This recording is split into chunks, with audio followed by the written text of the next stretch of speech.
नमस्कार दोस्तों। तो अब हम अगले टॉपिक पर बढ़ते हैं, न्यूटन्स मेथड, यानी कि इसको न्यूटन रेफसन मेथड बोलते हैं। इसको किस तरीके से सॉल्व करते हैं, यह बीटेक थर्ड सेम में बहुत इंपॉर्टेंट यूनिट है, तो इसको आप ध्यान से समझिएगा। चलिए स्टार्ट करते हैं। हमें क्वेश्चन दिया find the real root of the, ये हमारा इक्वेशन दिया हुआ है x घाते 4 - x - 10 = 0 by Newton Raphson method.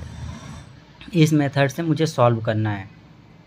तो इसमें कुछ नहीं करना है। सॉल्व करते समय सबसे पहले हम जो इक्वेशन दिया रहता है उसको लेट ले लेते हैं, x - x घाते 4 - x - 10, इसको f(x) मान लेंगे। और f(x) मानने के बाद x के जगह पे x बराबर एक बार 0 रखेंगे, x बराबर एक बार 1 रखेंगे, x बराबर एक बार 2 रखेंगे, जब तक हमारी संख्या एक बार प्लस में एक बार माइनस में ना आ जाए।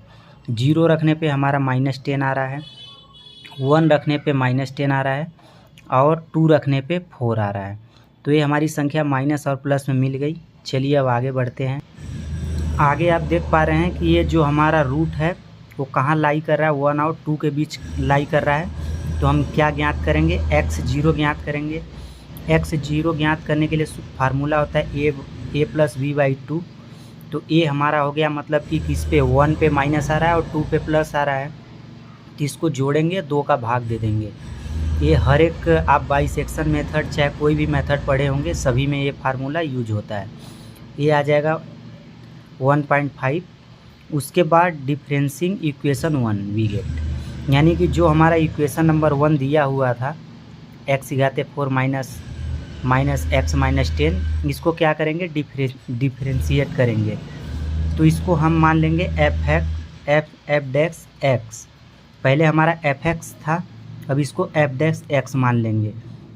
तो इसको डिफरेंशिएट करने पर क्या हो जाएगा कि जो आप इसको डिफरेंशिएट करोगे 4 पहले आ जाएगा और इसका x घाते 4 का डिफरेंशिएशन क्या होगा, x की घाते q हो जाएगा और x का जो है ये 1 हो जाएगा और ये आपका 0 हो जाएगा। तो इस तरीके से हम डिफरेंशिएट कर दिए। ये हो गया हमारा इक्वेशन 2 मान लेते हैं इसको, यानी कि f(x) का मान कितना आया, 4x घाते q - 1। अब इसको हम बाई न्यूटन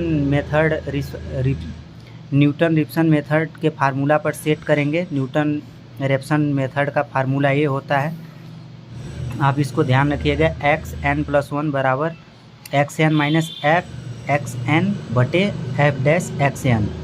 यहाँ पर हमको सब कुछ का मान मिल चुका है। अब हम आगे सॉल्व करेंगे। अब इसमें हम बारी बारी से पहले n बराबर 0 मानेंगे फर्स्ट अप्रॉक्सीमेशन में, तो x1 हो जाएगा ये हमारा, और ये फार्मूला रख दिए हम। अब यहाँ पर x0 का मान 1.5 आया था, आपने देखा होगा, और f का मान 1.5, f' का भी मान 1.5 आया था। इसको सॉल्व करने पे फार्मूले पे रखेंगे आप मान को, उसके बाद इसको सॉल्व करेंगे तो x1 का मान इतना आ जाएगा। उसके बाद इसी तरीके से सिमिलरली पुटिंग n के जगह पे 1 2 3 रख के देखेंगे हम। तो उसके बाद जब x2 ज्ञात करेंगे तो x1 और f(x1) f(x')। अब इसका मान यहाँ पे 2, ये जो मान आया है इस मान को यहाँ पर रखेंगे। ये हो गया हमारा x1 का मान आया था, आपने देखा था यहाँ पे, और उसके बाद f(x1) और f'(x1) का मान रखेंगे। इसको आगे सॉल्व करेंगे। इसको सॉल्व करने पे आप देख रहे हैं कि इसका मान x2 का मान इतना आ गया। इसको कैलसी से आप बराबर सॉल्व कीजिएगा। उसके बाद x3 के लिए जब हम x3 ज्ञात करेंगे, यहाँ x2 हो जाएगा। यहाँ x2 ज्ञात कर रहे थे तो यहाँ x1 था, x2 यहाँ ज्ञात कर रहे थे तो x1 का मान हुआ। अब यहाँ हम x3 ज्ञात कर रहे थे, यहाँ x2 का मान हुआ, यहाँ पर x2 हो जाएगा, जो कि ये जो हमारा मान आया है, कुछ करना नहीं है, इस मान को रखते जाना है। यहाँ पे मान को रखेंगे और उसके बाद सॉल्व करते जाएंगे। ये हमारा x3 का मान आ गया। अगेन हम x4 ज्ञात करेंगे। x4 ज्ञात करने के लिए यहाँ x3 हो जाएगा और ये हमारा x3 का मान जो है उसको यहाँ पर पुट करेंगे और आगे सॉल्व करते जाएंगे। सॉल्व करने के बाद ये देखिए हमारा x4 का मान आ गया।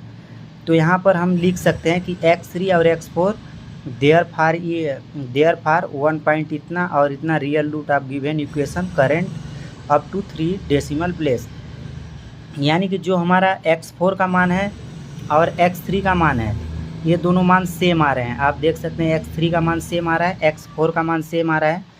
मतलब कि ये हमारे एक इक्वेशन को क्या कर रहे हैं, करेंट मतलब कि करेक्ट कर रहे हैं।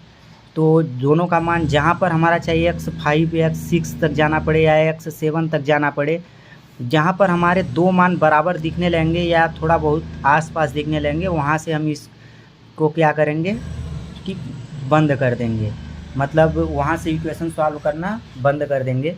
तो इसका मेन ये पर्पज़ है कि आपको इक्वेशन दिया रहेगा, उसमें 1 2 0 मान के रख 3 4 5 जो भी रखना है रखते जाइए 5 6 तक, जब तक हमारी एक संख्या माइनस में एक संख्या प्लस में ना आ जाए। उसके बाद इसको क्या करेंगे, x0 का मान ज्ञात करने के लिए जो संख्या प्लस माइनस आ रही है उसको जोड़ के 2 से भाग दे करके हम x0 का मान ज्ञात कर लेंगे।